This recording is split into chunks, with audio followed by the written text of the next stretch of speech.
Here, Maka share this video. And when they need to read this message, it's an important message. Listen to me. For every marriage, if any the marriage, abro, love. That is the kind of love we know.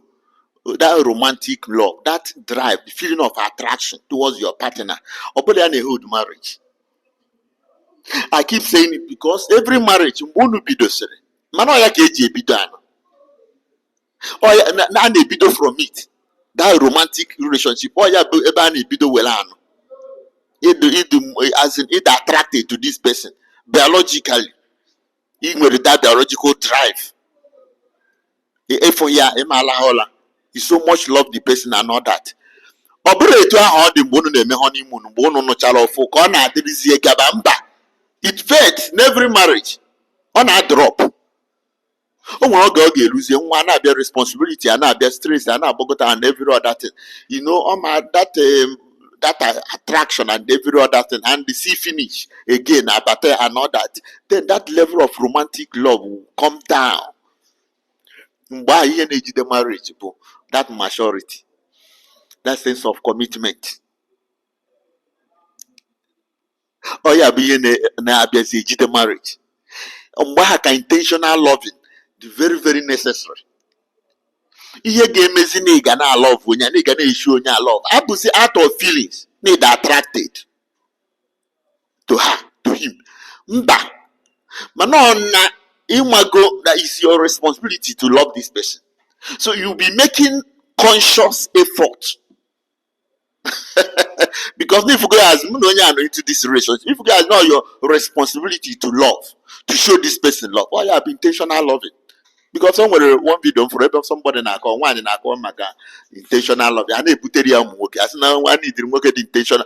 Oburo nwoke ka na ekwu ya bụ two nwoke ga be intentional. One ga be intentional.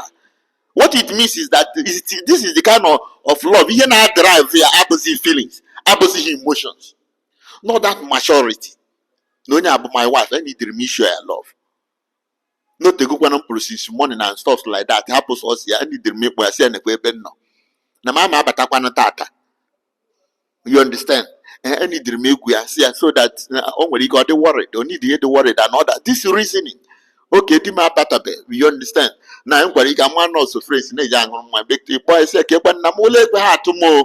But the quarantine no problem, no money make it's okay, no problem. Meanwhile, when I tell Catanola safe before I go by and all that.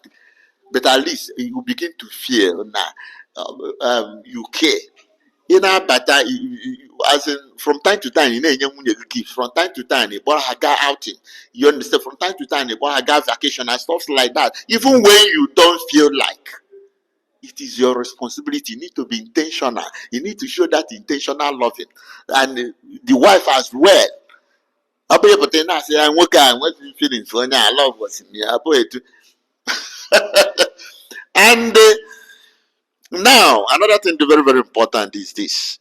Obona imal standard iji batana marriage maintain oya. Those qualities you will lose those qualities. Abiana na pretend the nwoke na pretend kata onu say you wepụta your true qualities. Ị ga-egbu that relationship.